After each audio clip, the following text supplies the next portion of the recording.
नमस्कार बंधुगण, जय श्री कृष्ण। आमर यह चैनल आपण मानक स्वागत।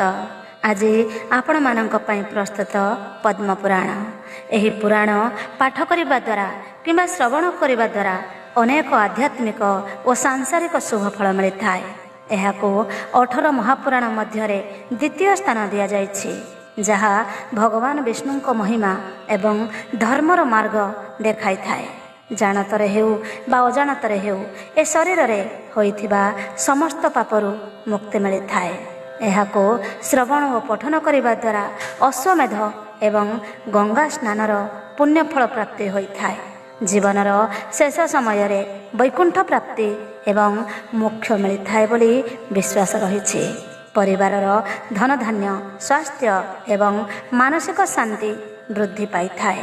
सत्य दया एवं भक्ति पथरे चलिबाको मनुष्य को प्रेरणा दिए। यही पुराण पाठ करने पूर्वर आपण मानको गोटे अनुरोध, चैनल को सब्सक्राइब करी कमेंट बॉक्स रे जय श्री कृष्ण लिखा को जमा भी कुंठाबोध करेनि। तेबे आसंतु बंधुगण, पद्म पुराण आरंभ करने पूर्वर प्रथमे माँ लक्ष्मी को वंदना करिबा। जय जय कमला माँ सागर दुलणी, जय जय लक्ष्मी माँ गो विष्णु पाटराणी, जय जय रमा मालो वरुण नंदिनी, विरंची मानस सुता त्रिलोक जननी, पद्मरे तोहर वास नाम पद्मालया, सागर नंदिनी जेणु सागर तनया, नीलाचले बसी अछु श्रीदेवी नाम रे, तोर नामे श्रीक्षेत्र जे कीरति विश्वरे, 52 कोटी भंडार देले जगन्नाथ, 56 कोटी जीवकु बांटो छुमात, तुम्बे सीना पड़ी दात्री जगत कल्याणी, पालनकारिणी मालो अभयदायिनी, ध्रुवंगी विकारे तोर संसार निधन, हाओ न कही जीवटी जीवन, अशेष दयावती तू नाम तो कमला, तर तर कार्य सदा तो नाम चंचला, मूर्ख हेले संसार रे जीवन बंचीब, जदि कृपा तुम्भे मात जीवे करिथिब, ज्ञान मंजी अन्न जदि नथिब पेट रे, जेते ज्ञान थिले मुख न स्फुरे सभारे, अन्न बिना नाना रोग शरीर ग्रासई, सेहि रोग आयु थाई जीवन छुटई, रोग नुहे से तो जम राजांकर दूत, मृत्युर संवाद घेने दियई से पत्र, खाद्य बिना कांति तेज मलिन होई, चिंता गंडी खाई जाए मृत्यु जेल भई, बिजुली चालित यंत्र जुग ए होइछि, धन नथिले टी पासे କିଛି ହିଁ ନହିଛି। ଧନ ଯାହା କହି ତାହା ଟଙ୍କା ଯେ ଅଟଇ, ଆଗେ ସେ ଚାଲିଲେ ପଛେ ମଣିଷ ଚାଲଇ। ବିଶ୍ୱର ଦେଶର ଆଉ ରାଷ୍ଟ୍ରର ମଙ୍ଗଳ, ସମାଜର ପରିବାର ଶୁଭେ ଟଙ୍କା ମୂଳ। ଟଙ୍କା ବିନା ଏଇମାନଙ୍କର କାର୍ଯ୍ୟ ସିଦ୍ଧି, ନ ହୁଇ ମଙ୍ଗଳ ଯେ ଧନେ ସର୍ବସିଦ୍ଧି। ସେହି ମହାମୂଲ୍ୟବାନ ଧନ ଧୀଶରେ, କୁବେର ତୁମ୍ଭର ଦାସ ତାହା ରକ୍ଷାକାରୀ। ତୁମ୍ଭନାଥ ଜଗନ୍ନାଥ ଦିନେ ଦୟା କଲେ, ଗରିବ ସୁଦାମା ଧନ ପର୍ବତେ ଶୋଇଲେ। ତୁମ୍ଭେ ପୁଣି ଦୟାମୟୀ ଦୟା ବହି ଚିତ୍ତେ, ଶ୍ରିୟା ଚଣ୍ଡାଳୁଣୀ ଠାରେ ଧନ ଦେଲ କେତେ। ସେଥିଲାଗି ସର୍ବେ କହି ବାଇ ଠାକୁରାଣୀ, ଦେବୀ ଜନଙ୍କୁ ନ ଦେଇ ଆନେ ଦିଅ ଗଣି। ସହଜେ ଟେରି କ୍ରୋଧିଣୀ ଚଞ୍ଚଳା ସ୍ୱଭାବ, ଇଚ୍ଛା ଯାହା ହୁଏ ତାହା ଠାରେ ଦୟା ଭାବ। ବାପା ତୋର ଜନ୍ମ ଦେଲା ଅଲି ଅଳି ଯେ ମା, ଧନ ଅଧିକାରୀ ତୁହି ଜଗନ୍ନାଥ ବାମା। ସତୀ ନାରୀ ଖାଦ୍ୟ ବିନା ମରେ ସୁଖୀ ସୁଖୀ, ବସ୍ତ୍ର ଆଭୂଷଣ ଭାଗ୍ୟେ ନାହିଁ ନିରିମାଖି। ଅସତୀ ନାରୀ ଯେତେକ ଲଭନ୍ତି ଗୌରବ, ଧନ ମାନ ଜାନ ଜ୍ଞାନ ଦିଅ କରି ଭାବ। ତୁମ୍ଭେ ମୋର ମାତା ଅଟ ନାମ ଯେ କମଳା, କିନ୍ତୁ ପୁତ୍ର ଠାରେ ତିଳେ ଦୟା ନାହିଁ ହେଳା। ଜଗତରେ ତୁମ୍ଭ କଥା କିଏ ସେ ନ ଜାଣେ, ନ ଯିବା ସ୍ଥାନକୁ ଲକ୍ଷ୍ମୀ ଯାଏ ହର୍ଷ ମନେ। ତୋର ନାମ ପଦ୍ମାଳୟା ପଦ୍ମରେ ବସତି, ଏଣୁ ପୁତ୍ର ଲେଖୁଅଛି ପୁରାଣ ଝଟତି। ଶ୍ରୀ ପଦ୍ମ ପୁରାଣ ଏହା ପାତାଳ ଉଦନ୍ତ, ତେଣୁ ମାତ ଦୋଷ କ୍ଷମୀ କହିବୁ ବୃତ୍ତାନ୍ତ। ସାଧୁ ଜନେ ସାଧୁବାଦ ଲଭିବ ପୁରାଣ, ଜ୍ଞାନୀ ଜନେ ଜ୍ଞାନ ଦେବ ନିଶ୍ଚୟ ମନନ। କମଳା ଦେବୀଙ୍କ ପଦେ ଶରଣ ପାମର, ବୈକୁଣ୍ଠେ ଆଶିଷ ଦିଅ ସର୍ବଗୁଣେ ସାର।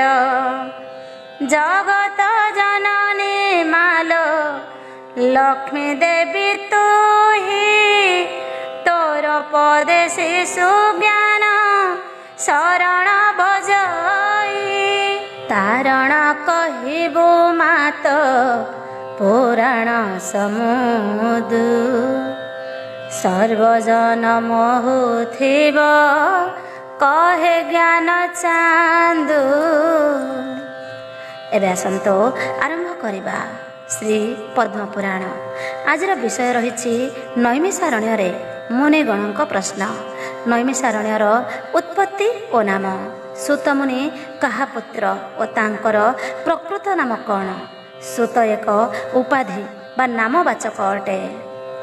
ନାରାୟଣଂ ନମସ୍କୃତ୍ୟଂ ନରଂ ଚୈବ ନରୋତ୍ତମଂ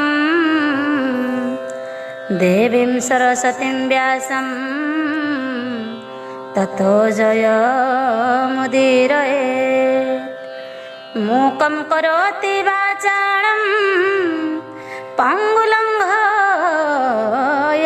गिरिं यत्कृपातमहं वन्दे परमानन्दमाधवम्। भगवान् नारायण पुरुष उत्तम पुरुषोत्तम नामरे ख्यात जेहु पूर्ण। ସେହି ପ୍ରଭୁଙ୍କର ଯେତେ ଲୀଳା ଖେଳା ଅଛି ତାହାକୁ ସଂସାରେ ଖେଳା ଯିଏ କରାଇଛି। ସେହି ଦେବୀ ସରସ୍ୱତୀ ବିଦ୍ୟାର ଈଶ୍ୱରୀ ଭଗବତୀ ସାରଳା ମା ଦୁର୍ଗା ଯେ ଶଙ୍କରୀ। ପୁତ୍ର କୃଷ୍ଣ ଦ୍ୱୈପାୟନ ବେଦ ବ୍ୟାସ ମୁନି ତାହାଙ୍କ କଣ୍ଠରେ ବିଜେ କରି ବୀଣା ଧ୍ୱନି।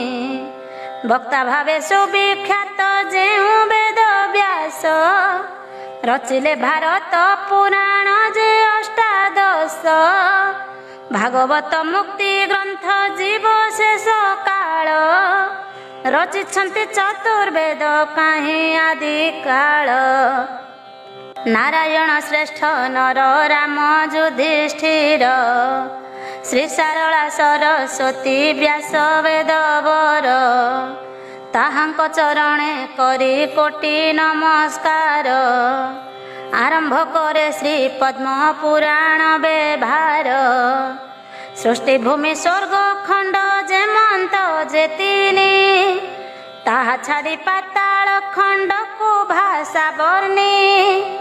ଉତ୍ତର ଖଣ୍ଡ ରହିଲା ପଞ୍ଚମ ଯେ ଖଣ୍ଡ ସେଥିରେ ବହୁତ କଥା ମହାତ୍ମ୍ୟ ପ୍ରଚଣ୍ଡ। ନୈମିଷାରଣ୍ୟେ ବସିଥିଲେ ଋଷିଗଣ ପୁଛୁଥିଲେ ସୁତଙ୍କୁ ଯେ ଶ୍ରୀ ପଦ୍ମ ପୁରାଣ। ପୁଣି ମୁନିଙ୍କର ମନେ ପ୍ରଶ୍ନ ଜାଗିଅଛି ସୁତ ମୁନି କାହା ପୁତ୍ର ଜ୍ଞାନ କେ ଦେଇଛି। ସୁତ ନାମ କାହିଁ ପାଇଁ ପ୍ରକୃତ କି ନାମ ସୁତ କି ଉପାଧି ଅଟେ କି ବା ଉପନାମ। ନୈମିଷାରଣ୍ୟ ନାମ କାହିଁ ପାଇଁ ହେଲା ସେବନଟି କେଉଁଠାରେ ପୁତ କିମ୍ପା ହେଲା। କେଉଁ କାରଣରୁ ସର୍ବମୁନିଗଣ ତହିଁ ଆଶ୍ରମ ରଚି ରହିଲେ ବ୍ରହ୍ମ ନିରାଧ୍ୟାୟୀ। ସେହି କଥା ଗୋଟି ଗୋଟି କରିବି ବର୍ଣ୍ଣନ ଯେ କଥା ଶୁଣି ସନ୍ଦେହ ହୋଇବ ମୋଚନ। ଏହି ପ୍ରଶ୍ନ ମୁନିଗଣ ସୁତଙ୍କୁ ପୁଛିଲେ ବକ୍ତା ଭାବେ ସୁତ ମୁନି ସକଳ କହିଲେ। ସୁତ ମୁନି ଉବାଚ ମୁନିଗଣ ମୁଖୁ ଶୁଣି ସୁତ ମୁନି ବର ବୋଇଲେ ବିସ୍ତାରି ଯାହା ପୁଛିଲେ ବ୍ୟବହାର। ଶୁଣ ଆହେ ମୁନି ବର ପ୍ରଶ୍ନ ଯା ପୁଛିଲ ପୁରାଣ ଆରମ୍ଭ ହେବ ସନ୍ଦେହ ମଙ୍ଗଳ। ବ୍ୟାସଦେବଙ୍କର ଥିଲେ 88 ଶାସ୍ତ୍ର ଶିଷ୍ୟଗଣ ବିଦ୍ୟା ଶିକ୍ଷା କରିଥିଲେ ଶେଷ। କିଏ ପୁରାଣ ନିରୁକ୍ତ କିଏ ବ୍ୟାକରଣ କିଏ ବେଦ ସାଂଖ୍ୟ ଯୋଗ ନୀତି ଶାସ୍ତ୍ର ପୁଣ କିଏ ଭାଗବତ ଆଉ ଉପନିଷଦର କାରିକା ପଢ଼ଇ ଯୋଗ ଦର୍ଶନ ଆବର। କିଏ ଶବ୍ଦ ଅଭିଧାନ କିଏ ଜାତୁକୋଷ କିଏ ବାସ୍ତୁଶାସ୍ତ୍ର ତନ୍ତ୍ର ଯନ୍ତ୍ର ଯେ ଜ୍ୟୋତିଷ। କିଏ ଧନୁର୍ବିଦ୍ୟା କିଏ ଆୟୁର୍ବେଦ ଶାସ୍ତ୍ର କିଏ ସାହିତ୍ୟ ବିଜ୍ଞାନ ଇତିହାସ ତତ୍ତ୍ୱ କିଏ ପୁଣି ଅର୍ଥଶାସ୍ତ୍ର କିଏ ରାଜନୀତି किए तर्क भूगोल जे खगोलर स्थिति, किए सामुद्रिक विद्या किए टिकपाळ, रेखा मंत्र काक डाक आगतर काल, विगत काल वर्तमानर काल आदि, संविधान नियम जे कृषि शिल्प आदि, वाणिज्य व्यवसाय जे गणित ज्यामिति इत्यादि पठन शेष कले शिष्य नीति। एहांक मध्यरे प्रिय शिष्य एक थिले, परम बुद्धिमान लो महर्षण हेले, दिने सेही एकांतरे एक वृक्ष मूले, निश्चितरे बसिथिले आनंद निरोळे, आपणार पुत्र उग्र श्रवा नामे सुत, ताहांकु डाकी बोइले शुण आहे पुत्र, तुमे बेरुषि मानकर आश्रम को, बेगे चली जाओ आउ बुझिब ताहांकु, ताहांकर पुछिबार इच्छा को जानिण, संपूर्ण धर्मर कथा करिब वर्णन, तुम्भे मोह ठारू जेउ कथा जे संक्षिप्त, भावरे शुणिल ताहा करिब प्रक्षिप्त, ताहाकु जे गोटी गोटी विस्तार पूर्वक, ताहांकु शुणाओ जाई जही धर्म मुख्य, मुहि रही महर्षि जे कृष्ण द्वैपायन, वेद व्यास आश्रम रे सकल पुराण, ताहांक मुखरु शुणी ज्ञान प्राप्त हेली, सेही कथा तुम्भंकुटी सकल कहिली, तेणु करी एबे तुम्भे मुनि मानकर, सम्मुखरे सेही कथा करिण विस्तार, वर्णन करी कहिब जेमंत प्रकार, मुनिगणे एही शास्त्र होइब प्रचार, प्रयाग क्षेत्र अटई अत्यंत पवित्र, त्रिवेणी संगम गंगा जमुना जे श्वेत,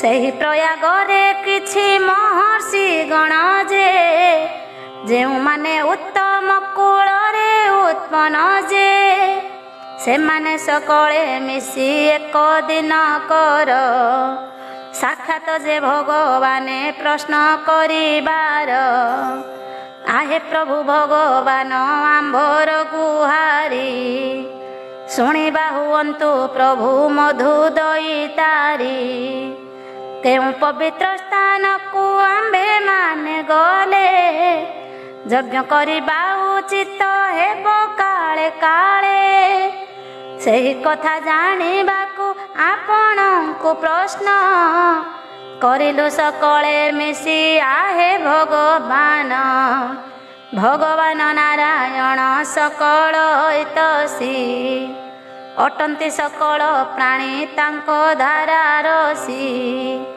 धर्मानुष्ठान रे इच्छा रखिबा जनर, सेही महर्षि मानेटी पुछिबा प्रकार, सेहु भगवान कही आहे मुनिवर, जहा मुहि कहुअछि शुण ध्यान ठार, एही सम्मुखरे जेहु चक्र देखा जाए, एहांकर काहे तिळे तुलना न होए, एहांकर नाभि अति सुंदर दिशई, रूपकांति दिव्य अटे नेत्र झलसई, एहा सत्य कथा बोली जानिब सतर, मोहर श्रीमुख कथा अति सत्य गिर, एहांकर गति अति सुंदर अटई, पुणी से अत्यंत कल्याणमयी जे होई,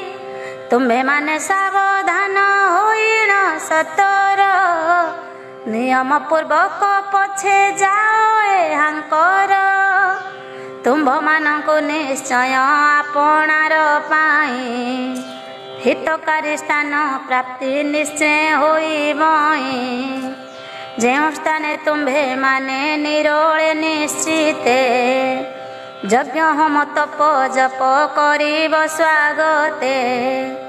ଏହି ଧର୍ମମୟ ଚକ୍ର ଏଠାରୁ ଯାଉଛି, ଯାଉ ଯାଉ ଯେଉଁ ସ୍ଥାନେ ଗତିଶୀର୍ଣ୍ଣ ଅଛି, ନେମିମାନ ଚିହ୍ନ ଶୀର୍ଣ୍ଣ ହୋଇ ପଡ଼ିଯିବ।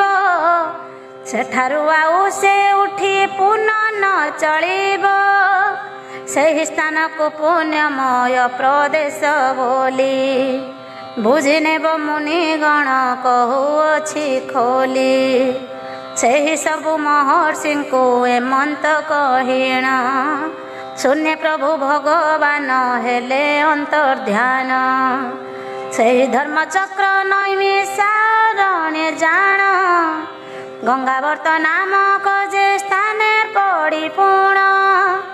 ତହୁଁ ଋଷିମାନେ ନିମିଷିନ୍ନ ଯେ ହେବାର, କାରଣ ସେହି ସ୍ଥାନର ନାମ ରଖିବାର।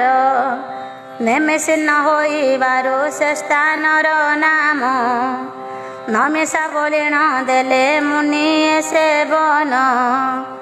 ନୈମିଷ ବୋଲିଣ ଯହୁଁ ନାମକୁ ରଖିଲେ, ସେହି ନୈମିଷୀୟ ରଣେ ଦୀର୍ଘ କାଳ ବଳେ। ଚାଲୁ ରହିବା ଯଜ୍ଞର ଅନୁଷ୍ଠାନ ମାନ, ଆରମ୍ଭ କରିଣ ଦେଲେ ତହିଁ ମୁନିଗଣ। ସେହି ପବିତ୍ର ନୈମିଷାରଣ୍ୟେ ତୁମ୍ଭେ ଯାଅ, ଋଷିମାନେ ପଚାରିଲେ ସେ ଧର୍ମ ବିଷୟ। ତାହାଙ୍କ ଧର୍ମ ବିଷୟ ସଂଶୟକୁ ଜାଣ, ନିବାରଣ କର ତୁମ୍ଭେ ଅନୁମତି ଘେନ। ତାହାପରେ ଜ୍ଞାନୀ ଉଗ୍ର ଶ୍ରବା ପିତାଙ୍କର, ଆଜ୍ଞା ମାନି କରି ସେହି ମୁନୀଶ୍ୱରଙ୍କର। ପାଶକୁ ଗଲେ ତଥା ଯେ ତାହାଙ୍କ ଚରଣ, ଧରି କରି ହସ୍ତ ଯୋଡ଼ି ତାହାଙ୍କୁ ପ୍ରଣାମ। ସୁତ ମୁନି ବଡ଼ ବୁଦ୍ଧିମାନ ଯେ ଅଟନ୍ତି, ସେହି ଆପଣା ନମ୍ରତା ପ୍ରଣାମ ଦିଅନ୍ତି। ସେହି ସବୁ ଗୁଣ ଦ୍ୱାରା ମହର୍ଷି ଗଣଙ୍କୁ, ସନ୍ତୁଷ୍ଟ କରି ରଖିଲେ ପିତା ଆଜ୍ଞା ଯାକୁ। ସେହି ଯଜ୍ଞରେ ଭାଗ ନେବା ବାଲା ମହର୍ଷି ଗଣ ସଦସ୍ୟ ସହିତ ବହୁତ ଯେ ମିଶି, ପ୍ରସନ୍ନ ହୋଇଣ ସର୍ବେ ହୋଇ ଏକତ୍ରିତ। ସୁତଙ୍କୁ ଯଥା ଯୋଗ୍ୟ ଆଦର ସତ୍କାରତ। ଋଷିଗଣ ବାଚ, ଋଷିଗଣ ମିଳିମିଶି ଏମନ୍ତ ବୋଇଲେ, ଦେବତା ସମାନ ସୁତ ତେଜସ୍ୱୀ ହୋଇଲେ। ଆପଣ କିପରି କେଉଁ ଦେଶରୁ ଏଠାକୁ ଆସିଛନ୍ତି ମୁନିବର କୁହନ୍ତୁ ଆମ୍ଭଙ୍କୁ। ଆପଣ ଆସିବା କାରଣ ବତାନ୍ତୁ ପୁଣ, ପଚାରିଲେ ପ୍ରଶ୍ନ ଏହିପରି ମୁନିଗଣ। ସୁତବାଚ, ମୁନିଗଣଙ୍କର କଥା ଶୁଣି ଉଗ୍ର ଶ୍ରବା, ପୁଛିଲେ ଆହେ ମହର୍ଷି କେଉଁ କଥା ଅବା। ମୋର ବୁଦ୍ଧିମାନ ପିତା ବ୍ୟାସଙ୍କର ଶିଷ୍ୟ, ଲୋମହର୍ଷଣ ମତେ ତ ଏହି ଆଜ୍ଞା ଶେଷ। ଦେଇ ଏମନ୍ତ କହିଲେ ତୁମେ ମୁନିଙ୍କର, ପାଶକୁ ଯାଇ ତାଙ୍କର ସେବାକୁ ଯେ କର।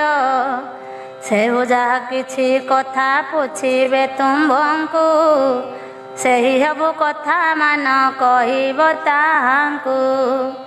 ଆପଣମାନେ ମୋର ପରମ ଯେ ପୂଜ୍ୟ, ତେଣୁ କରି ଯାହା କିଛି ବତାଇବେ କାର୍ଯ୍ୟ।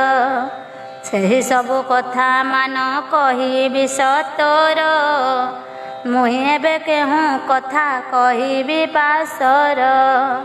ପୁରାଣ ଯେ ଇତିହାସ ବା ଭିନ୍ନ ଭିନ୍ନ ପ୍ରକାରର ଧର୍ମ ମାନ କହିବି ତକ୍ଷଣ। ଯାହା ଆଜ୍ଞା ଦେବେ ଆହେ ସର୍ବମୁନୀଶ୍ୱର, ସେହି କଥା କହିବାକୁ ହେବି ଅଗ୍ରସର। ସୁତଙ୍କ ମୁଖରୁ ଏହି ମଧୁର ବଚନ, ଶୁଣିକରି ଯେତେ ଶ୍ରେଷ୍ଠ ମହର୍ଷିଙ୍କ ଗଣ। ବହୁତ ପ୍ରସନ୍ନ ହେଲେ ସାଧୁବାଦ ଦେଇ, ଅତ୍ୟନ୍ତ ବିଶ୍ୱସନୀୟ ବିଦ୍ୱାନ ଯେ ଥାଇ। ଲୋମହର୍ଷଣଙ୍କ ପୁତ୍ର ନାମ ଉଗ୍ରଶ୍ରବା, ଉପସ୍ଥିତ ଦେଖି ସର୍ବେ ଆନନ୍ଦ ହୋଇବା।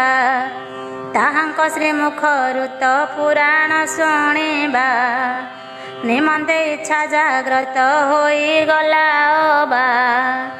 ସେହି ଯଜ୍ଞ ଯଜମାନ ମହର୍ଷି ଶୌନକ, ଯିଏ ସମ୍ପୂର୍ଣ୍ଣ ଶାସ୍ତ୍ରରେ ବିଶେଷଜ୍ଞ ଏକ। ମେଧାବିଧି ଶକ୍ତି ସମ୍ପନ୍ନ ହୋଇନଥାନ୍ତି, ବେଦର ବିଜ୍ଞାନମୟ ଆରଣ୍ୟକ କୃତି। ସେହି ଆରଣ୍ୟକ ଭାଗର ଆଚାର୍ଯ୍ୟ ଥିଲେ, ସେହୁ ସର୍ବ ମହର୍ଷିଙ୍କ ସହ ବସିଥିଲେ।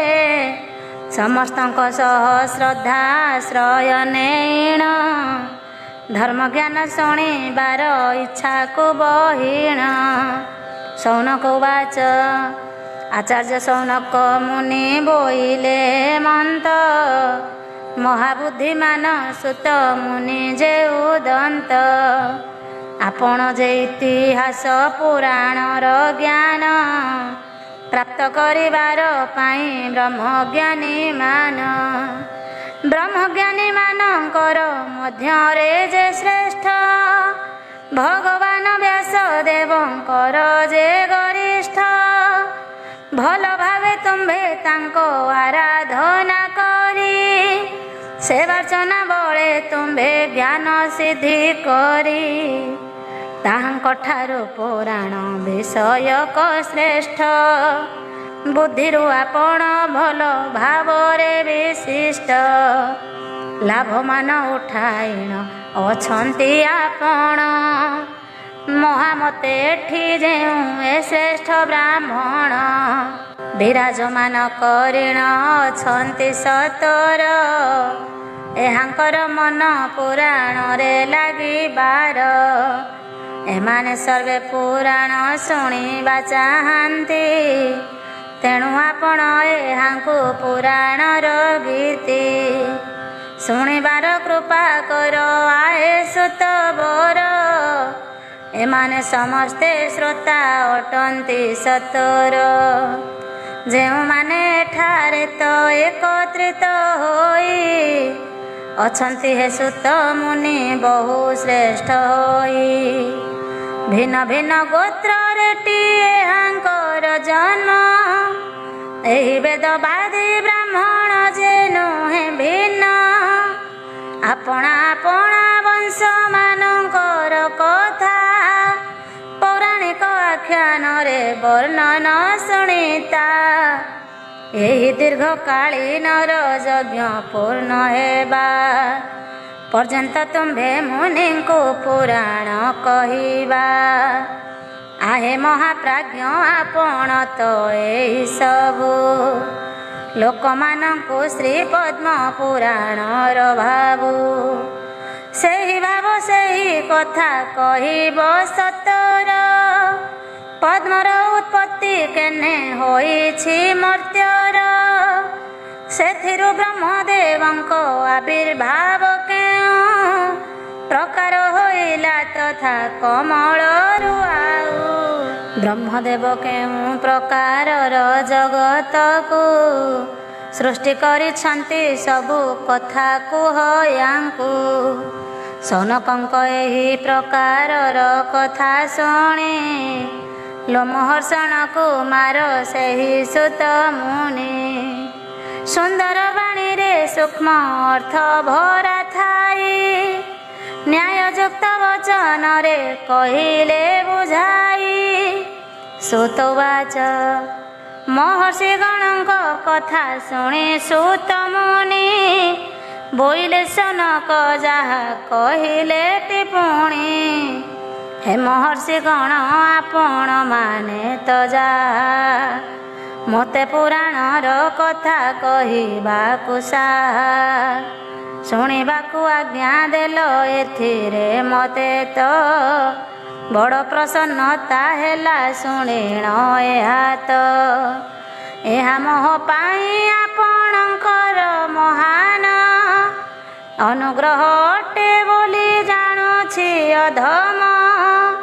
ସମ୍ପୂର୍ଣ୍ଣ ଧର୍ମର ପାଳନରେ ଲାଗିବାର ରହିବା ବାଲା ପୁରାଣ ବେତା ବିଦ୍ୱାନର, ଯାହାକୁ ଭଲ ଭାବରେ ବ୍ୟାଖ୍ୟା କରିଛନ୍ତି ସେହି ପୁରାଣୋକ୍ତ ବିଷୟକୁ ମୁହିଁ ଚିନ୍ତି। ଯେମତେ ଶୁଣିଛି ତାହା ସେହି ରୂପରେ ତ ସେହି ସବୁ କଥା ଆପଣଙ୍କୁ ଶୁଣାଏ ତ। ସତପୁରୁଷଙ୍କ ଦୃଷ୍ଟିର ସୁତ ଜାତିର ସନାତନ ଧର୍ମ ଏହି ଅଟଇ ସତର। ସେହୁ ଦେବତା ଋଷିଙ୍କ ତଥା ଯେଉଁ ଅମିତ ତେଜସ୍ୱୀ ରାଜାଙ୍କର ବଂଶ ଆଉ ପରମ୍ପରାକୁ ଧାରଣ କରି ଯେ ତାହାକୁ ମନେ ରଖିଥାଏ ଇତିହାସ ପୁରାଣକୁ। ଯେଉଁ ବ୍ରହ୍ମବାଦୀ ମହାତ୍ମା ମାନଙ୍କ କଥା ବର୍ଣ୍ଣନ କରାଯାଇଛି ତାହାଙ୍କର ଯଥା ସ୍ତୁତି କରୁଅଛି। କାରଣ ତ ଯେବେ ଥରେ ବେନ କୁମାର ରାଜା ପୃଥୁଙ୍କ ଯଜ୍ଞ ବାରେ, ସେହି ଯଜ୍ଞ କାଳେ ସେହି ସମୟରେ ଘେନ ସୁତ ଆଉ ମାଗଧ ଯେ ପ୍ରଥମ ସ୍ତୁତି କରିଥିଲେ ସେହି ମହାରାଜାଙ୍କର। ସେହି ସ୍ତୁତିରେ ସନ୍ତୁଷ୍ଟ ମହାତ୍ମା ହେବାର ମହାତ୍ମା ପୃଥୁ ଯେ ସେହି ଦୁଇ ଜଣଙ୍କୁ ତ ବରଦାନ କରିଲେଟି କଲ୍ୟାଣ ନିମିତ୍ତ। ବରଦାନରେ ସେହି ଯେ ସୁତଙ୍କୁ ସୁତର ନାମକ ଦେଶ ଆଉ ତ ମାଗଧଙ୍କୁ ବୀର ମଗଧ ରାଜ୍ୟ ପ୍ରଦାନ କରିଲେ ସତର। ଏହି ବେନି ରାଜ୍ୟ ଅଟେ ସୁତ ମାଗଧର, କ୍ଷତ୍ରାୟର ବୀର୍ଯ୍ୟରେ ତ ବ୍ରାହ୍ମଣୀ ଗର୍ଭରେ ଯାହାଙ୍କର ଜନ୍ମ ହୁଏ ତାକୁ ସୁତ ବାରେ। ଏହାଙ୍କର ବୃତ୍ତି ଅଟେ ସାରଥୀର କର୍ମ, ପିତା ଜ୍ଞାନ ପିତା ଆଜ୍ଞା ପାଳୁଅଛି ଧର୍ମ। ବର୍ଣ୍ଣଶଙ୍କର ଅଟନ୍ତି ଶାସ୍ତ୍ରର ଉକ୍ତି, ନାରୀ ପୁରୁଷ ବେନିଏ ଭିନ୍ନ ଭିନ୍ନ ଜାତି। ସୁତପୁତ୍ର ହୋଇଥିଲେ କର୍ଣ୍ଣ ମହାରଥୀ, ରାଧା ପାଳିବାରୁ ତାଙ୍କୁ ରାଧେୟ କହନ୍ତି। କୁନ୍ତ ଭୋଜ ରାଜାଙ୍କର କନ୍ୟା ନାମ କୁନ୍ତି, ଅଲି ଅଳି ଯେମା ସେହି ରାଜପୁରେ ଥାନ୍ତି। ଏକ ଦିନେ ରାଜପୁରେ ମୁନି ଯେ ଦୁର୍ବାସା, ଆସି ପ୍ରବେଶିଲେ ପାଳିବାକୁ ଚତୁର୍ମାସ୍ୟା। ମୁନିଙ୍କର ସେବା ଯତ୍ନ କରିବାକୁ ରାଜା ବରଗିଣ କୁନ୍ତୀଙ୍କୁ ଯେ ନିୟୋଜିଲେ ରାଜା।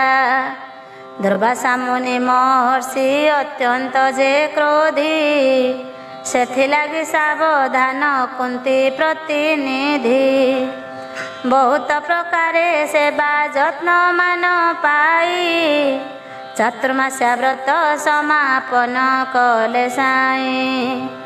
ବିଦାୟ ନେବା ପୂର୍ବରୁ କୁନ୍ତୀଙ୍କୁ ଡାକିଣ, ବୋଇଲେ ମାଲୋ ତ ସେବାରେ ତୁଷ୍ଟ ହୋଇଣ। ଦେଉଅଛି ଏକ ମାଳା ରଖିଥିବୁ ପାଶେ, ତାହାକୁ ଧରି ଯାହାକୁ ସ୍ମରିବୁ ଉଲ୍ଲାସେ। ସେହି ଦେବତା ପ୍ରୀତ ହୋଇଣ ତୋଠାରେ, ପ୍ରବେଶିବେ ନିଶ୍ଚୟ ଆସି ତୋର ପାଶରେ। ଯେହେତୁ ସେ ମହାକ୍ରୋଧୀ ମହର୍ଷି ପ୍ରବର, ସାମାନ୍ୟ କଥାରେ ରାଗି ହେବେ ଜର ଜର। କ୍ଷଣକରେ ବ୍ୟତିପାତ ସୃଷ୍ଟି ସେ କରିବେ, ଚାହିଁଲେ ନିମିଷେ ବିଶ୍ୱ ଭସ୍ମ କରିଦେବେ। ରାଗିଗଲେ ମୁଖରୁ ତ କାଟ୍ୟ ବଚନ, ସାପ୍ୟ ଭାବେ ଫଳି ଯିବ ନହିବ ଲଙ୍ଘନ। ରାଜ୍ୟର ମଙ୍ଗଳ ପିତାକ ମଙ୍ଗଳ, ନିଜର ମଙ୍ଗଳ ପ୍ରଜାଙ୍କ ମଙ୍ଗଳ। ଅନ୍ତପୁରେ ଅମଙ୍ଗଳ କିଏ ବା ଚାହିଁବ, ମୁନି ଯେବେ ସାପ୍ୟ ଦେବେ ନିଶ୍ଚୟ ଫଳିଯିବ। ସାପ୍ୟ ଦେଲେ ଯଦୁବଂଶ ହୋଇଗଲା ଧ୍ୱଂସ, ମୁନିଙ୍କର ପାଦ ତଳେ ନତ ହୃଷିକେଶ। କନ୍ୟା ହୋଇ ପିତାଙ୍କର ଏଡ଼େ ଅମଙ୍ଗଳ, କିପରି ଚିନ୍ତା କରିବ ସାଧଇ ମଙ୍ଗଳ।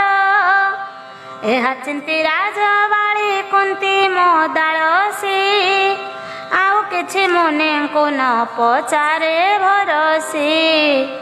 ଆହେ ମୁନି ବର ମାଳା ସତେ କାର୍ଯ୍ୟ ଦେବ, ଅଥବା ଠକିଣ ଯାଅ ଭୁଲାଇ ହେ ଦେବ। ସବୁ ଦିଗୁ ଭାବି ଚିନ୍ତି ନ ପଚାରିଲେ ଯେ, ଅବିବାହିତ କୁମାରୀ ଅଟନ୍ତି ସହଜେ। ମୁନିବର ରାଜପୁରୁ ବିଦାୟ ଘେନିଲେ, ଆପଣା ଗନ୍ତବ୍ୟ ପଥେ ଅଗ୍ରସର ହେଲେ। କୁତୂହଳୀ ହୋଇ କୁନ୍ତି ମାଳାକୁ ଧରିଣ, ସୂର୍ଯ୍ୟଦେବ ଅସ୍ତ ଯାଉଥିଲେ ପଶ୍ଚିମେଣ। ବୋଇଲେ ହେ ଦୀନନାଥ ମାଳା ଯେବେ ସତ୍ୟ, ଆସ ମୋ ପାଶକୁ ମୋର ପ୍ରାର୍ଥନାରେ ପ୍ରୀତ। କହୁ କହୁ ସୂର୍ଯ୍ୟଦେବ ଆପଣା ମଣ୍ଡଳୁ, ନିଜ ରୂପ ଧରି ପ୍ରବେଶିଲେ ମାଳା ଫଳୁ। ବୋଇଲେ ସୁନ୍ଦରୀ ତୁମ୍ଭ ରୂପ ଆକର୍ଷଣ, ପ୍ରବଳ ହେଲା ଅଇଲି ରୂପ ଯେ ବ୍ରାହ୍ମଣ। ଡରିଗଲେ କୁନ୍ତି ଦେବୀ ବୋଇଲେ ହେ ଦେବ, ଅବିବାହୀ କୁମାରୀ ମୁଁ ଲଜ୍ଜା କିମ୍ପା ଦେବ। ବୋଇଲେ ଯେତି ସମ୍ପତ୍ତି ହେ ନବ ଛଇଳି, ଦେବମଣ୍ଡଳୁ ଆସିବା ହୋଇବ ନିଷ୍ଫଳି। ଅନିନ୍ଦ୍ୟ ସୁନ୍ଦରୀ ବାଳା ତୁମ୍ଭେ ନବ ଯୋଷା, ଆସିଅଛି ମନେ ବହି ପ୍ରୀତିର ଲାଳସା। ଦେବତା ଯେବେ ମାନବୀ ପ୍ରେମ ପାଶେ ବନ୍ଧ, ତେବେ ହିଁ ସୁଯୋଗକୁ ଛାଡ଼ିବାଟା ଅନ୍ଧ। ଏମନ୍ତ ଭାବି କୁନ୍ତି ଯେ ସୂର୍ଯ୍ୟ ଅଙ୍ଗ ସଙ୍ଗ, ଲାଭ କଲେ ସୂର୍ଯ୍ୟ ଗଲେ ବଢ଼ିଲା ଯେ ଅଙ୍ଗ। ଯେବେ ପିଲା 10 ମାସ 10 ଦିନେ ଜନ୍ମ, ସେତେବେଳେ 10 ଦଣ୍ଡେ ପିଲା ହୁଏ ଜନ୍ମ। ସୂର୍ଯ୍ୟ କୁନ୍ତି ପ୍ରୀତି କଥା ଅନ୍ତରଙ୍ଗ ଦାସୀ, ଜାଣିଅଛି ପିଲା ଜନ୍ମେ ସୂର୍ଯ୍ୟରୁ ତେଜସ୍ୱୀ। ଅବିବାହୀ ଯୋଗୁଁ ତାକୁ ପ୍ରସବ କରିଣ, ଭସାଇ ଦେଲେ ନଦୀରେ ମଞ୍ଜୁଷା ଭରିଣ। ରାଧା ବ୍ରାହ୍ମଣୀ ନଦୀକୁ ସ୍ନାନ କରି ଯାଇ, ମଞ୍ଜୁଷା ଗୋଟିକ ନଦୀ ଗର୍ଭେ ଭାସିଥାଇ। ତାହାକୁ ଦେଖିଲା ମାତ୍ରେ ଶିଶୁର କ୍ରନ୍ଦନ, ସ୍ୱର ତାର କର୍ଣ୍ଣକୁ ଗୋଚର ଘନ ଘନ। ଜଳରେ ପଶି ତାହାକୁ ଉଦ୍ଧାର ଯେ କଲା, ବିଧାତା ପୁତ୍ର ଯେ ଦେଲା ଆନନ୍ଦ ହୋଇଲା। ତାହାକୁ ଗୃହକୁ ନେଇ ଆନନ୍ଦେ ରଖିଲା, ଗଣକଙ୍କୁ ଶୁଭାଶୁଭ ଜାତକ ପୁଛିଲା। କନ୍ୟା ରାଶିରେ ସୂର୍ଯ୍ୟ ଯେ ଉଚ୍ଚ ଗୃହେ ଥିଲେ, ହସ୍ତ ନକ୍ଷତ୍ରରେ ବୁଧ ଅଧିପତି ହେଲେ। ଚନ୍ଦ୍ରଦଶା ଲଘୁ ଗଣ ଭୋଗ ହେଉଥିଲେ, ବୁଧ ପ୍ରଭୁ ଶିବ ରାଶି ପ୍ରଭୁ ବୁଧ ଭୋଲେ। ଏହିପରି କର୍ଣ୍ଣବୀର ଜନ୍ମର ରହସ୍ୟ, ବ୍ରାହ୍ମଣୀ କ୍ଷତ୍ରିୟ ଦାସୀ ପୁତ୍ର ସୁତ ଶିଷ୍ୟ। ଦୁର୍ଯ୍ୟୋଧନ ତାଙ୍କୁ ଆଣି ପାଶରେ ରଖିଲେ, ଅଙ୍ଗରାଜ୍ୟ ଦେଇ କରି ବନ୍ଧୁ ଯେ କରିଲେ। ବ୍ରାହ୍ମଣ ମାନେ ତ ମୋତେ ପୁରାଣ ଶୁଣିବା, ପାଇଁ ଯେଉଁ ଅଧିକାର ଦେଇଛନ୍ତି ଅବା, ଆପଣେ ଧର୍ମର ବିଚାର କରିଣ ମତେ। ପୁରାଣର କଥା ମାନ ପୁଛିଛନ୍ତି ଯେତେ, ସେଥିପାଇଁ ଏହି ଭୂମଣ୍ଡଳରେ ଯାହାଟି ସବୁଠାରୁ ଉତ୍ତମ ଋଷିଙ୍କର ଦ୍ୱାରାଟି। ସମ୍ମାନିତ ଶ୍ରୀ ପଦ୍ମ ପୁରାଣ ଅଟେ ପୂତ, ସେହି କଥା ରମ୍ଭିଣ କହୁଛି ମୁହିତ। ଶ୍ରୀକୃଷ୍ଣ ଦ୍ୱୈପାୟନ ବ୍ୟାସଦେବ ସାକ୍ଷାତ, ଭଗବାନ ନାରାୟଣଙ୍କ ସ୍ୱରୂପ ସେତ। ସେହୁ ବ୍ରହ୍ମବାଦୀ ସର୍ବଜ୍ଞ ସମ୍ପୂର୍ଣ୍ଣ ଲୋକେ, ପୂଜିତ ତଥା ଅତ୍ୟନ୍ତ ତେଜସ୍ୱୀ ପ୍ରତ୍ୟକ୍ଷେ। ତାହାଙ୍କଠାରୁ ପ୍ରକଟ ହୋଇବା ପୁରାଣ, ମୁହିଁ ଆପଣା ପିତାଙ୍କ ପାଶରେ ରହିଣ। ଯାହା କିଛି ଅଧ୍ୟୟନ କରିଛି ସତୋର, ପୁରାଣ ସବୁ ଶାସ୍ତ୍ରରୁ ଜେହ୍ନେ ପ୍ରଥମର। ପ୍ରଥମରେ ବିଦ୍ୟମାନ ଅଟଇ ଯେ ମନ୍ତ, ବିରଞ୍ଚି ଦେବ କଳ୍ପର ଆଦ୍ୟରେ ତେମନ୍ତ। ସବୁଠାରୁ ପ୍ରଥମରେ ପୁରାଣକୁ ଜାଣ, କରିଥିଲେ ଆପେ ବ୍ରହ୍ମା ତାହାକୁ ସ୍ମରଣ। ପୁରାଣ ତ୍ରିବର୍ଗଙ୍କର ସାଧନ ଅଟଇ, ଧର୍ମ ଅର୍ଥ କାମ ତିନି ତ୍ରିବର୍ଗ ବୋଲାଇ। ପରମ ପବିତ୍ର ଅଟେ ସକଳ ପୁରାଣ, ବିଷ୍ଣୁଙ୍କର ଅଙ୍ଗ ଅଟେ ଅଷ୍ଟାଦଶ ଜାଣ। ସେହି ପୁରାଣ ସକଳ 100 କୋଟି ଶ୍ଲୋକେ, ରଚନା ହୋଇଛି ହାଦେ ଜାଣ ସ୍ୱର୍ଗ ଲୋକେ। ସମୟର ଅନୁସାରେ ଏତେ ବଡ଼ ଗ୍ରନ୍ଥ, ପୁରାଣ ଶ୍ରବଣ ପାଠ ଯେ ଅସମ୍ଭବତ। ଏହାକୁ ଦେଖିଣ ସ୍ୱୟଂ ଦେବ ଭଗବାନ, ତାହାର ସଂକ୍ଷେପ କରିବାର ପାଇଁ ଜାଣ। କଳିଯୁଗେ ନରମାନେ ନଇବେ ସ୍ଥିର, ମତି ଗତି ନ ରହିବ ଉଗ୍ର ସ୍ୱଭାବର। ଆଧୁନିକ ଅତ୍ୟାଧୁନିକ ଯୁଗରେ ପଡ଼ି, ନଗ୍ନ ନିମ୍ନ ସଙ୍ଗେ ପଡ଼ି ପଥ ଯିବେ ହୁଡ଼ି। ଧର୍ମଗ୍ରନ୍ଥ ରୀତି କଥା ଆଦର ନ କରି, ବିଜ୍ଞାନ ଯୁଗରେ ପଡ଼ି ହୋଇଲେ ଦୋଚାରି। ଏତେ ବଡ଼ ବୃହତ କାୟ ଗ୍ରନ୍ଥ ପଠନ, ଶ୍ରବଣ କରି ନ ପାରି ଥୋଇବେ ତକ୍ଷଣ। ପ୍ରାଚୀନ କଥାକୁ ଯେବେ ଶ୍ରଦ୍ଧା କରୁଥିବ, ସେଇଥିରୁ ନୂତନ ତ ସମ୍ଭବ ହୋଇବ। ଯେତିକି ପୁରାଣ ପ୍ରଭୁ କରିଲେ ସର୍ଜନ, ତାହାକୁ କେହି ତ ତିଳେ ନ କରି ପଠନ। ଏତେ ଶ୍ରମ କରି ଯାହା ଲୋକ ହିତର୍ଥେ, ପୁରାଣ ରଚିଲେ ତାହା ସବୁ ଜୀବ ବ୍ୟର୍ଥେ। ପ୍ରଭୁ ଏହିପରି ମନେ ମନେ ଚିନ୍ତା କରି, ଦ୍ୱାପର ଯୁଗରେ ସବୁ ସଂକ୍ଷିପ୍ତ ଯେ କରି। ତେଣୁ କରି ଦ୍ୱାପରର ଯୁଗ ନାରାୟଣ, ବ୍ୟାସ ରୂପେ ଅବତାର କରିଲେ ଗ୍ରହଣ। ସକଳ ପୁରାଣ ଘେନି ଅଷ୍ଟାଦଶ କଲେ, 18 ଭାଗରେ ତାକୁ ବାଣ୍ଟି ନ ଥୋଇଲେ। 18 ଖଣ୍ଡକୁ 4 ଲକ୍ଷେ ଶ୍ଲୋକ କଲେ, ସେତିକିରେ ତାହାକୁ ତ ସୀମିତ ରଖିଲେ।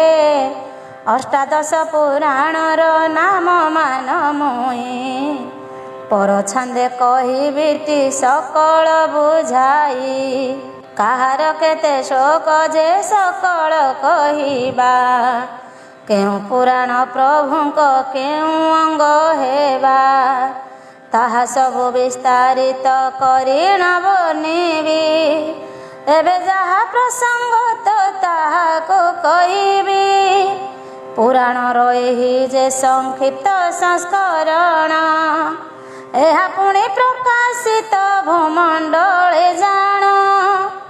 ଦେବଲୋକେ ଆଜି ମଧ୍ୟ 100 କୋଟି ଶୋକେ, ବିସ୍ତୃତ ହୋଇ ପୁରାଣ ରହିଛନ୍ତି ଲୋକେ। ଏବେ ମୁହିଁ ପରମ ପବିତ୍ର ତ୍ରିବର୍ଗର ଫଳଦାନକାରୀ ଶ୍ରୀପଦ୍ମ ପୁରାଣ ସାର। କଥା ବର୍ଣ୍ଣନ ଆରମ୍ଭ କରୁଅଛି ମୁହିଁ, ସେଥିରେ 7 ଖଣ୍ଡ ଯେ ସଂଶ୍ଳିଷ୍ଟ ଯେ ହୋଇ। ସୃଷ୍ଟି ଭୂମି ସ୍ୱର୍ଗ ବ୍ରହ୍ମ ପଞ୍ଚମେ ପାତାଳ, ଖଣ୍ଡ ସଙ୍ଗେ ଷଷ୍ଠରେ ଯେ ଉତ୍ତର ପ୍ରବଳ। 55,000 ତ ତାର ଶ୍ଲୋକ ସଂଖ୍ୟା, 7 ଖଣ୍ଡେ 5 ଦେଇ 55 ଲେଖା। 5 ମନ 5 ପ୍ରକୃତିକୁ ଗୁଣି ଦେଲେ, 25 ପ୍ରକୃତି ହେବେ ପଞ୍ଚତତ୍ତ୍ୱ ହେଲେ।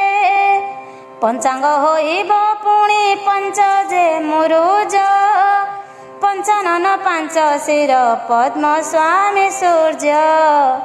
5 ଦେବ ଦେବୀ ପଦ୍ମେ ବସନ୍ତି ଧରନ୍ତି, 5 ମୁଖେ ହନୁମାନ ସ୍ତୁତି ଯେ କରନ୍ତି।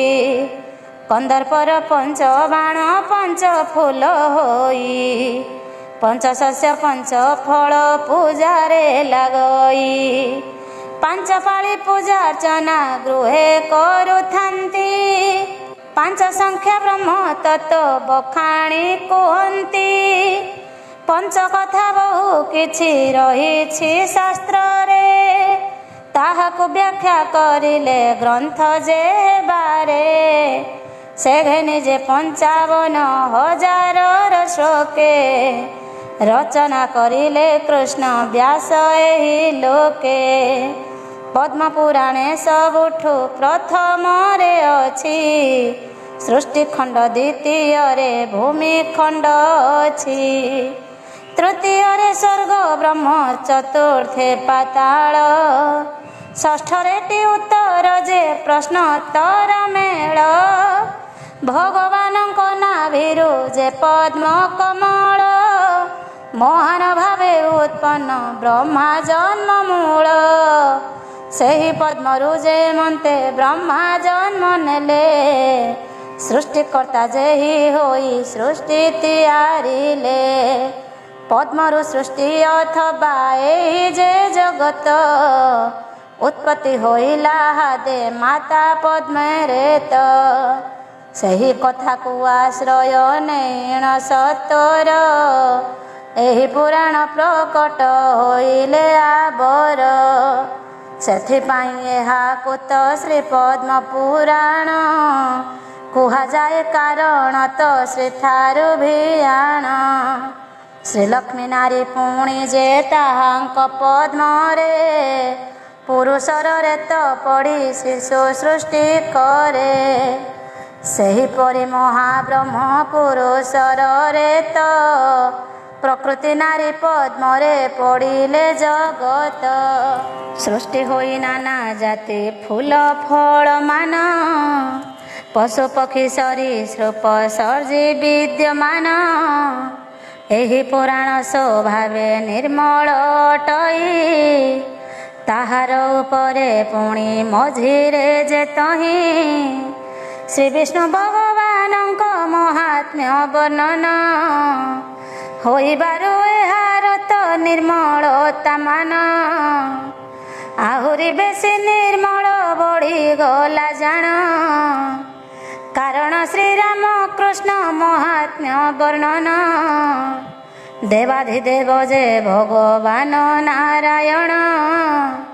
ପୂର୍ବକାଳେ ବ୍ରହ୍ମାଙ୍କର ପ୍ରତି ଯେଉଁ ଜ୍ଞାନ, ଯେଉଁ ଉପଦେଶ ଦେଇଥିଲେ ପ୍ରଥମରେ, ସେହି କଥା ବ୍ରହ୍ମଦେବ ବିସ୍ତାରିଣ ପରେ। ଆପଣା ପୁତ୍ର ମରିଚି ଋଷିଙ୍କୁ ବୁଝାଇ, ଶୁଣାଇ ନଥିଲେ ଯାହା ସେହି ଏହି କହି।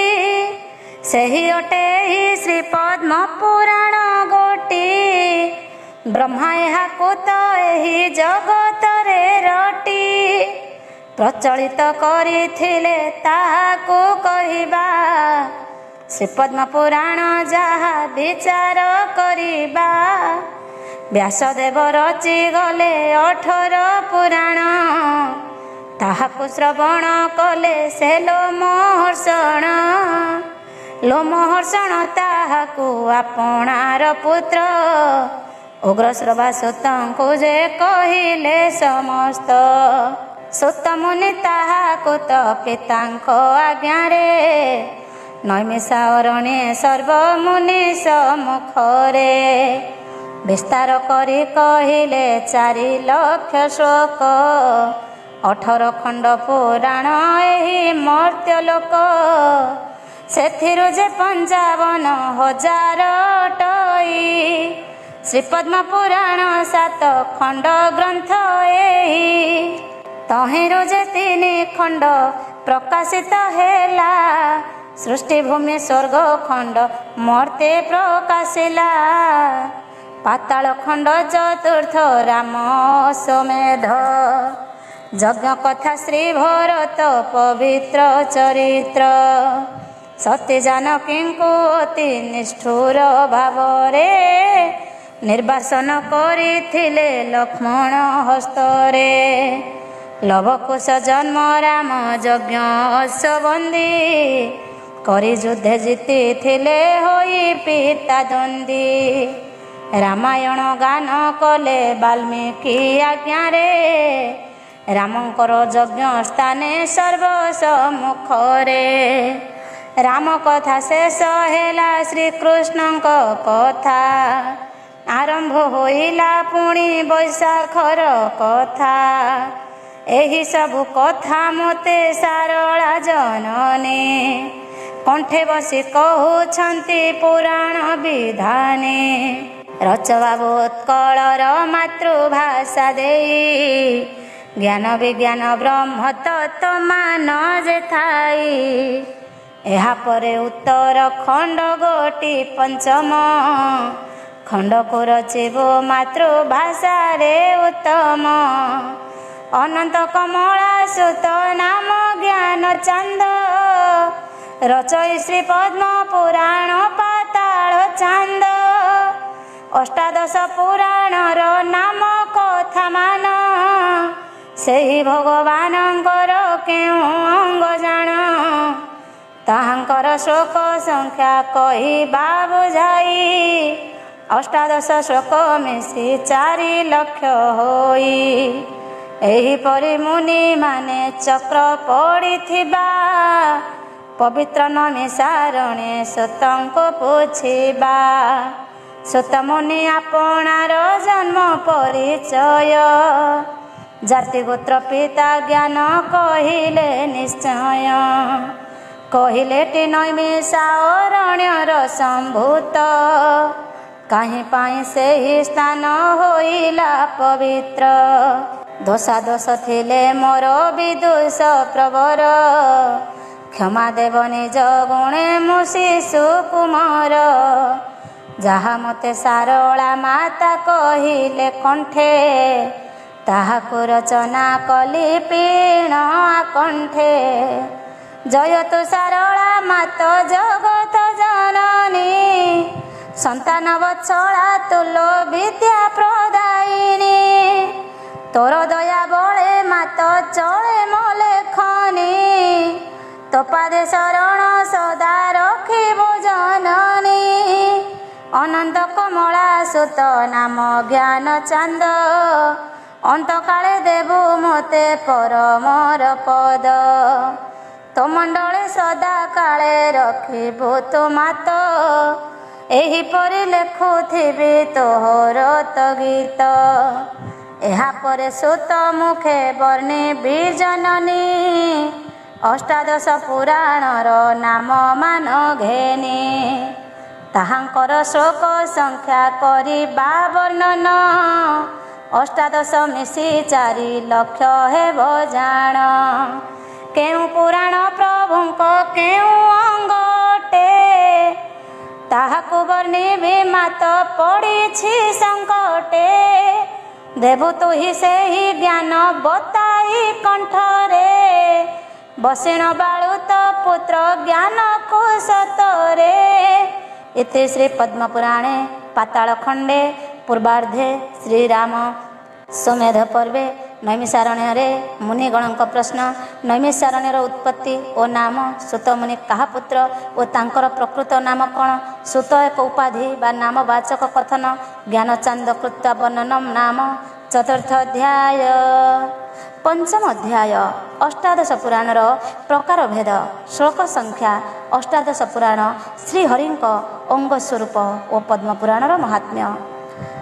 जय जय सारला मातृदोष बंदिनी, अधम मूर्ख बालुत ज्ञानर जननी, विद्या प्रदायिनी मात परम वैष्णवी, गणेश जननी सरस्वती वाक्य देवी, कार्तिक जननी मात संकट तारिणी, संकटर उद्धार तु सारला से घेनी, शंकरंक मन हारी विष्णु जोग निद्रा, भंग करु बीणा बाई प्रलयर निद्रा, सिद्धिदात्रा मात तु ही परम साधवी, ज्ञान को सिद्धि देइछु तु ही मा साधवी, जय जय सारला मा तो पदे शरण, कंठे बसी पद कह श्री पद्म पुराण,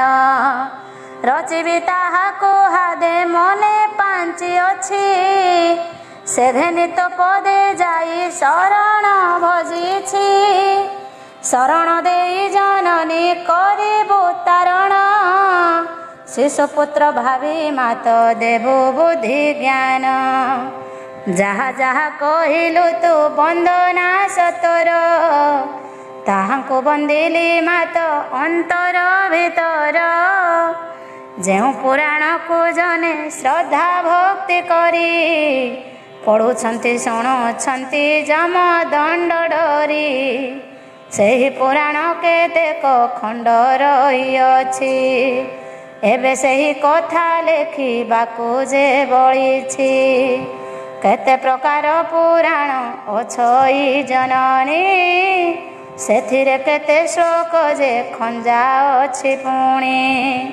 पुराण गुड़िक पुणी प्रभु भगवान, हरिंकर केउ अंग सहित समान, श्रीहरि पुराणमय पुरुष अटंती, सकल पुराण माने श्री अंगे खटंती, पुराण पूजिबा जहा हरिंको पूजिबा, समान अटई मात ताहाको कहिबा, पुराण पढ़िबा शुणिबाटी जाहा, प्रभुंको कथा शुणिबा जानिबार साहा, पुराण पवित्र आउ किछि नाही जान, ताहाको पढ़िले जेउ फल मिले पूर्ण, सेही सबु महात्म्य जे करिबि प्रकाश, कृपामयी कृपा बारी ढाळिबु अवश्य, तु हि मात शाकंभरी मोहर जननी, निश्चय कंठरे बसी देबु ज्ञान आणी, पदमान कहुथिबु जति पात देई, अलंकार उपमा जे उपमेय थाई, जमक श्लेष भंग भंग तहिरे, भंगा भंग छंद आदि पुराण रीति रे, शब्द अलंकार पुणी अर्थ अलंकार, सन्निवेशित किछि होइब तहिर, पुराण जे महाकाव्य सर्ग उपसर्ग, रहिथिब कथा मान चातुरी सराग, वंशानुचरित ज्ञान आउ इतिहास, कहानी माला नूतन तहिरे प्रकाश, अष्टादश विद्या तहि सेथिरे निहित, प्रचलित समाजर रीतिनीति कृत्य, जेउ सबु कथा माल सुत मुनि बर, नैमिषारण्ये जाई मुनिंक आगर, कहिथिले सेही कथा करिबी वर्णन तोहि कंठे बसी ताहा देबो बताइण। ऋषिगण वाच ऋषिगण पचारिले लोमहर्षणଙ୍କ पुत्रसुत मुनि ज्ञानी धीरजे विवेक आहे मुनिवर कुह सकल पुराण नाममान श्लोक संख्या करिण वर्णन भगवान को कहती पुराण रमय पुरुष से ही जे आंबे हेउछु विस्मय केउ केउ पुराण जे प्रभुंकर केउ अंग मान अटईत ज्ञात सारे थाउ पुणे कुह मुनिवर पुराण महात्म्य एहाकु पढ़िले किस मिलिब जने।